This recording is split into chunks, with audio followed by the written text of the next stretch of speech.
चलिए, जब तक कोई नहीं आता है, मैं एक विषय रखना चाह रहा था। इस विषय पे हम चर्चा कर सकते हैं। जी गुरु भाई। तो हमने देखा है दरअसल, काफ़ी बार मेरे साथ भी हुआ है और भी गुरु भाई बहनों के साथ अक्सर होता है। ये हमारी आराधना में या सिद्धि योग में किसी व्यक्ति विशेष का कितना महत्व होना चाहिए और हमें व्यक्ति विशेष से कितना प्रभावित होना चाहिए। तो आज इस विषय पे हम चर्चा कर सकते हैं, क्योंकि कोई और बोलने वाले अगर नहीं है तो मैंने सोचा चलो ये विषय रखें और सभी अपने-अपने विचार रख सकते हैं इस पे। जी गुरु। मैं ही शुरुआत करता हूँ मेरे विचारों से। तो गुरु भाई, आप अपने माइक एक बार ऑफ कर लें, शायद आपकी आवाज़ कुछ नॉइज़ आ रहा है। तो मुझे याद है जब मैंने दीक्षा ली थी उस समय गुरुदेव के शायद पहले शिष्य कहे जाते थे, एक गुरु भाई थे हमारे। अभी कहाँ हैं मुझे पता नहीं है। परंतु गुरुदेव से पूछ के उनके पास हम ध्यान करने जाते थे। गुरुदेव कई बार उनका नाम भी लेते थे स्पीच में, और जब भी गुरुदेव का प्रोग्राम होता था तो उनकी चेयर भी साइड में हम लगाते थे। तो इस तरह के बड़े वरिष्ठ गुरु भाई थे हमारे, और उनके हाथों से खुशबू आती थी। जैसे जब हम ध्यान करने बैठते थे तो वो उनके हाथों से खुशबू आती थी उनको, शायद वो उस अवस्था पे चले गए थे।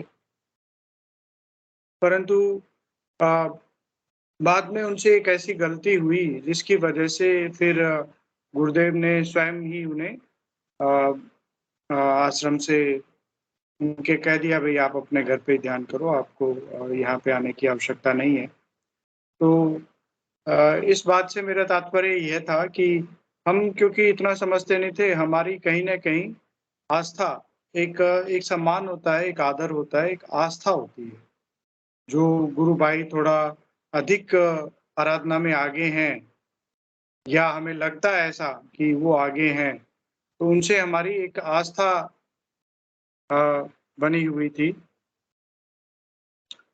मेरा शायद स्पॉटलाइट नहीं आ रहा है, आज किसने लॉगिन किया है? या तो मुझे प्रेज़ेंटर बना दें, या फिर वैसे मुझे कोई ज़्यादा परेशानी नहीं है इस बात से, परंतु क्योंकि बाकी लोग देख रहे हैं तो उनको शायद मेरी फ़ोटो नहीं नज़र आ रही है। तो कहने का मतलब कि हमारी एक अजीब-सी आस्था जो हमें पता नहीं लग पा रही थी, आध्यात्मिक सम्मान जिसको कह सकते हैं हम। भई गुरुदेव के बराबर तो हम नहीं कहेंगे, परंतु हाँ, थोड़ा बहुत जो पूरी आस्था जो हमारी गुरुदेव के अंदर होनी चाहिए थी, वो कहीं न कहीं थोड़ा डिवाइड होके थोड़ा उनके पास जा रही थी थोड़ा।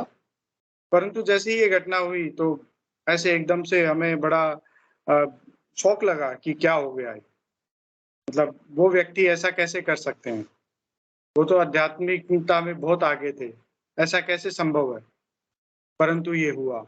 तो उस लेसन से एक सीखने को बात मुझे व्यक्तिगत रूप से मिली कि इस आराधना में व्यक्ति विशेष का कोई महत्व नहीं है। मतलब कल जो व्यक्ति हमारे लिए बहुत ऊँचे स्तर पे आध्यात्मिक यात्रा में है, हो सकता है आने वाले कल में वो उनका कोई गलती कर दें या उनके कुछ और आराधना में भटकाव आ जाए, कुछ भी हो सकता है। तो ये सिर्फ़ गुरु कृपा ही है कि हम आराधना में आगे बढ़ते रहते हैं, और अ, उन्हीं की कृपा से हमसे नाम जप होता है, उन्हीं की कृपा से हमसे 2 टाइम ध्यान होता है, उनके बिना संभव नहीं है। तो कहने का मतलब कि एक तो वो बात हुई। दूसरी, हमारे सेशन में भी एक 23 मार्च को एक गुरु भाई आए थे, उनका नाम मुझे याद नहीं आ रहा उनका, कोटा के पास जगह थी। अ, चलिए, उन्होंने ध्यान के दौरान शायद बताया था कि मुझे कुंडलिनी शक्ति दिखाई देती है, और मुझे नाड़ियों का जाल दिखाई देता है, और उन्होंने जय फ़ोटो भी गुरुदेव। साझा की। जी, जी, वो जय गुरुदेव। फूलचंद गुरु भाई जी थे। हाँ जी, हाँ जी, फूलचंद हाँ गुरु जी। भाई जी। जी, जी, जी। जी, धन्यवाद गुरुगण। तो उनका नाम फूलचंद जी था और जब उन्होंने फ़ोटो साझा की, तभी हमें थोड़ा लग गया था कि इस तरह कुंडलिनी की फ़ोटो कैसे निकाल सकते हैं और उनका कहना था कि ये फ़ोटो सिर्फ़ मुझे दिखाई देती है और मैंने इनकी फ़ोटो ली है। मतलब मुझे भी दिखाई देती है और मेरे फ़ोन को भी दिखाई देती है। दूसरा कोई बाहर से अगर इसकी रिकॉर्डिंग करना चाहेगा तो नहीं आएगी। मतलब ये विशेषता सिर्फ़ मेरे फ़ोन में ही है, जो मैं सेल्फ़ी लेता हूँ तो वो मुझे दिखाई देती है। तो थोड़ा उनकी बात हमें हमारी टीम को मतलब जो एडमिन टीम है उनको थोड़ा डाइजेस्ट नहीं हुई थी। तो हमने जब उसको यूट्यूब पे इंटरनेट पे देखा हमने, तो वो सारी की सारी फ़ोटो हमें मिल गई थी और उनको मॉडिफ़ाई करके उस व्यक्ति ने अपने अपने स्वार्थ के लिए मतलब अपने आप को बड़ा साबित करने के लिए अच्छा उनका कहना था मेरे पास देश-विदेश से फ़ोन आ रहे हैं, लोग मुझसे मिलना भी चाह रहे हैं। तो इस तरह का अपना जो अ, एक अपना उन्होंने बताया कि मैं मतलब ख्याति बताई। वो बोलचाल में बड़े सरल लग रहे थे परंतु वास्तव में कुछ और ही मामला था। तो उन्होंने अपने आप को महान बनाने के लिए इस गुरुदेव सिद्ध योग का प्रयोग करना चाहा या इसका यूज़ करना चाहा, तो फिर हमने पब्लिकली भी उस मैसेज को डाला था। हालाँकि उनका वीडियो किसी दूसरे चैनल पे चल रहा है अभी भी। जब दूसरे चैनल के जो ओनर हैं, उनसे हमने कहा कि इस तरह ये वाक़या हुआ है, तो उन्होंने हमारी बात मानने से इनकार कर दिया क्योंकि हो सकता है उन्हें अपना चैनल चलाने का ज़्यादा महत्व हो, गुरुदेव के दर्शन का कम महत्व हो। तो गुरुदेव का दर्शन बहुत साफ-सुथरा है, इसमें कहीं कोई अ, विशेष बात नहीं है और जो दूसरों के साथ हो रहा है, वो आपके बिल्कुल भी काम का नहीं है। जो आपके साथ हो रहा है, वही सिर्फ़ आपके काम का होना चाहिए और गुरुदेव से प्रार्थना करते रहें कि गुरुदेव आपको कितना देना है। मुझे तो बड़ी खुशी होती है कि मेरे को गुरुदेव बैक बेंचर बनाते हैं मतलब कि मुझे कभी ध्यान नहीं होता या मुझे कोई अनुभूतियाँ नहीं होती। तो मुझे ये बात जान के बड़ा आनंद आता है कि मैं अपने प्रभु को बहुत कम कष्ट दे रहा हूँ। कि उनको जितना देना है, वो उतना कम से कम दे रहे हैं, मेरे पे कम से कम ध्यान दे रहे हैं। ये बड़ा आनंद का विषय होता है मेरे लिए व्यक्तिगत रूप से। परंतु दूसरी तरफ हमारे कुछ गुरु भाई-बहन होते हैं, जो प्रभावित हो जाते हैं ऐसे गुरु भाई-बहनों से या जो कुछ अग्रणी गुरु भाई-बहन हैं, जो अपनी अनुभूति बता के या जो अपने अनुभव से हम सभी की सहायता करते हैं। कुछ गुरु भाई ऐसे भी हैं जो शायद आराधना में उनको अनुभूतियाँ हुई हैं जो हमें बाद में हो, तो जब हम उनसे कोई प्रश्न पूछते हैं तो वो बताते हैं, हाँ भाई ऐसा मेरे साथ हुआ है और ये कोई मतलब घबराने की बात नहीं है, आगे बढ़ते रहिए। दरअसल उत्तर तो सभी से यही आएगा कि ये कोई घबराने की बात नहीं है, आराधना का पार्ट है ये, आप आगे बढ़ते जाइए, ये आराधना आपकी आगे बढ़ रही है। क्योंकि अगर एक-एक बात को बताने बैठे इस सिद्ध योग में, तो बहुत लंबा समय चाहिए और गुरुदेव ने कभी नहीं बताया। गुरुदेव ने एक सारांशतः स्पीच में एक बात बताई है कि नाम जप कीजिए, आराधना करते रहिए और जो होता है उसे देखते रहिए दृष्टा भाव से। इसके अलावा हमें इस चीज़ का सोचना नहीं चाहिए कि अरे! मेरे साथ आज क्या हो गया? मुझे तो आज ओम दिखाई दिया या मुझे यहाँ पे ब्रह्मरंध्र खुल रहा है या कौन-सी नाड़ी खुल रही है, यहाँ पे मेरे को दबाव हो रहा है। ये हम अनुभूति साझा कर सकते हैं निश्चित रूप से, परंतु यदि हम इस विषय में जानना चाहें, इस विषय में हम चिंतित हो जाएँ, तो शायद वो एक मतलब इस योग में वो आवश्यक नहीं है। इसीलिए तो इस योग ये ओपन है। ये इसी ये इसीलिए महान है कि इसमें जो कुछ होगा वो गुरु को पता है, आपको साथ हो रहा है, आपको पता लगता रहेगा धीरे-धीरे। आप तो बस कुछ हो रहा है तो और नाम जप तेज़ कर दीजिए और नाद सुनना तेज़ कर दीजिए, वो हम कर सकते हैं, इनपुट हमारा वो है। चलिए, और भी आराधना में कुछ चीज़ें और मैं कहना चाहूँगा जो पहले 2 उदाहरण दिए हैं, उनका आगे वाले उदाहरणों से कोई ज़्यादा संबंध ना रखें कृपया। जैसे कई बार सेशन में भी ये बोल के बुलाया जाता है कि फलाँ गुरु भाई कृपया आएँ और इस बात का जवाब दें। या हमारे कुछ प्रिय गुरु भाई हैं, वो नाम से बोल देते हैं कि मेरा ये प्रश्न है, मैं चाहता हूँ कि वो फला-फला व्यक्ति कृपया इस प्रश्न का उत्तर दें। तो हमें ऐसा भी करने से बचना चाहिए। मैं व्यक्तिगत रूप से नहीं चाहता हूँ कि मेरा नाम कोई लेके बुलाए। मुझे तो ऐसा लगता है कि अ, हम सभी बराबर हैं, निश्चित रूप से बराबर हैं। मुझे किसी भी क्षण, किसी भी पल ऐसा कोई भाव ही नहीं आता कि मैं किसी से थोड़ा बहुत अधिक हूँ। शायद कम होने का भाव तो ज़रूर आता है कई बार, परंतु उसमें भी मुझे आनंद रहता है। परंतु अगर हम किसी व्यक्ति विशेष का इस सेशन में भी नाम लेके बुलाते हैं, तो उससे क्या भाव बाकी जो श्रोतागण होते हैं, उनको ये होता है कि शायद इनको कुछ अधिक ज्ञान होगा या इनको कुछ अधिक सिद्धियोग का वो होगा। जबकि ये तो गलत बात है, ऐसा कुछ है ही नहीं। सिद्धियोग का मतलब ही ये है कि हम सभी बराबर हैं। पहली पहली लाइन ही उसकी ये है कि सब कुछ गुरु के हाथ में है, हमारे हाथ में कुछ है ही नहीं। दूसरी लाइन है कि जो अरविंद ने भी कही है, it's a new new path yet to be traced. तो जो हमने किताबों में किसी ने पढ़ा है और वो किताबों की बातें अगर हम इस में जोड़ने का प्रयास कर रहे हैं, तो वो भी गलत है क्योंकि ये तो नया रास्ता है, आज तक कोई चला ही नहीं इस पे। तो कहने का मतलब हमें इस तरह की व्यवस्था से बचना चाहिए, मैं निवेदन करूँगा, हालाँकि ऐसा कोई हार्ड एंड फास्ट नहीं है।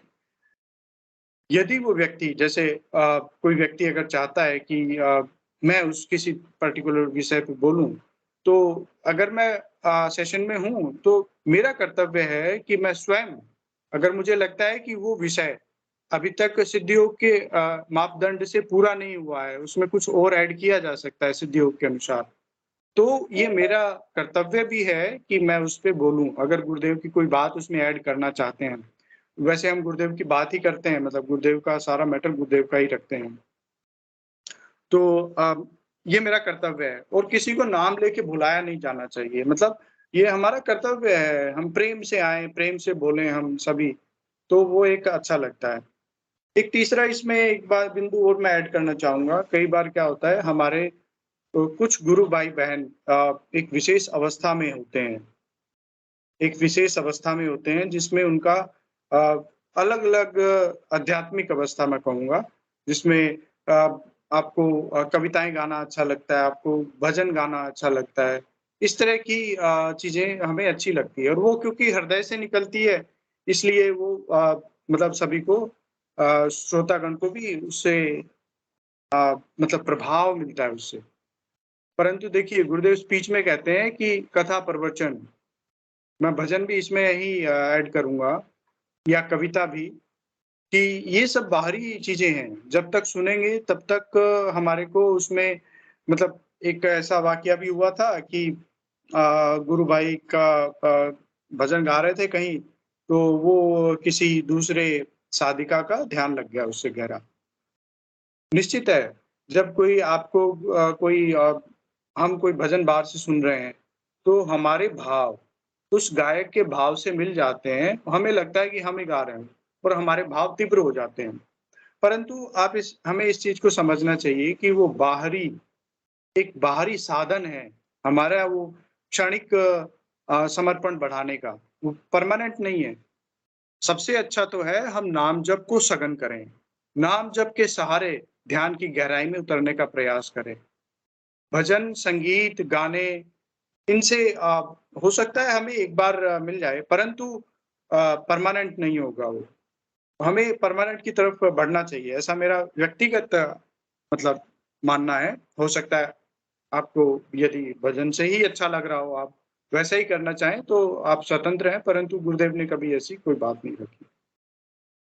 चलिए मैं इतना ही कहूँगा, अभी शायद अनुभा गुरु बहन ने हैंड रेज़ किया है और फिर से सारांश एक ही लाइन में कहना चाहूँगा फिर से, सिद्ध योग में सभी साधक-साधिका बराबर हैं। मुझे 1-2 बार ऐसे फ़ोन भी आते हैं कि आप फला-फला व्यक्ति के नंबर दीजिए, मुझे उनसे बात करनी है। ऐसा नहीं होना चाहिए। दरअसल आपको यदि कोई प्रश्न है, तो सबसे पहले तो आपके प्रश्न दे का उत्तर देने वाले गुरुदेव हैं, अंदर से पूछिए। यदि वहाँ से मान लो किसी कारणवश आप बाहर से ही पूछना चाह रहे हैं, तो आस-पास के जितने भी 4-5 गुरु भाई जिनको आप जानते हैं, या तो उनसे पूछिए या सेशन में पूछिए ओपन। ये सेशन हम इसी वजह से इसको इम्पोर्टेंस भी देते हैं कि सेशन में कोई भी आके अपनी बात रखता है और वो उसका उत्तर सभी लोग देते हैं। ये इसमें बड़ी आनंदमय बात है। किसी एक व्यक्ति से पूछेंगे तो हो सकता है वो कुछ मतलब उनका उत्तर पूरा ना हो, पूर्ण ना हो।